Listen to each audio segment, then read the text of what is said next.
சிஐடியான பூமி செம்ம இன்ட்ரெஸ்டிங்காக போயிட்டுருக்கு. கிருஷ்ணபிரசாத் யார் ஷூட் பண்ணியிருப்பாங்கன்னு கரெக்டாக கெஸ் பண்ணி ஒரு ட்ராக்ல போயிட்டுருக்காங்க. பூமி கண்டுபிடிச்சிடுவாங்களா? பார்ப்போம். சாரதாவை கோயிலில் வச்சு அபூர்வ அவமானப்படுத்தினால ரொம்ப நொந்து போயிருக்காங்க. சாரதா அழுதுகிட்டே இருக்காங்க. பூமி கிட்ட சொல்கிறாங்க, உங்கள் மாமா உயிரோட இருக்காரு, நம்ம எல்லாட்டையும் சொல்லிடுவோம்மா. அவர் இல்லைன்னு வெளியில் எல்லாரும் நினச்சிட்டு இருக்காங்க. நான் இந்நேரம் மஞ்சள் குங்குமம்லாம் வச்சிட்டு இருக்கிறது ஒரு உறுத்தலாகவே இருக்குது அப்படின்னு சொல்லி பயங்கரமாக அழறாங்க.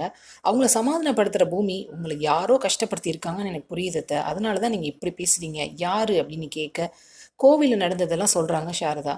பூமி சொல்கிறாங்க, நீங்கள் சொல்கிறதெல்லாம் கரெக்டு தான் அத்தை.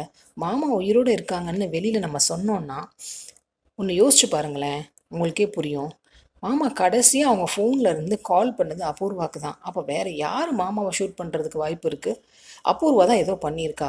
அதுவும் இல்லாமல் இப்போ மாமா உயிரோடு இருக்காங்கன்னு அந்த எஸ்ஐக்கு தெரிஞ்சிச்சுன்னா அவர் அவங்க அண்ணனை கொண்டது மாமா தான்னு திரும்பியும் இருந்து ஆரம்பிப்பார்.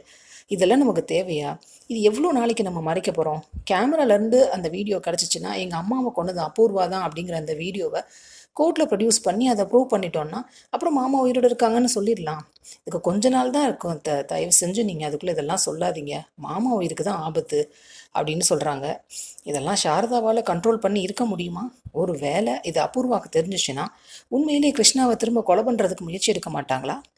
வெயிட் பண்ணி பார்ப்போம் அடுத்து என்ன நடக்குதுன்னு. சீரியல் அப்டேட்ஸ்க்கு எங்கள் சேனலை சப்ஸ்கிரைப் பண்ணுங்கள். மீண்டும் அடுத்த அப்டேட்டில் சந்திப்போம்.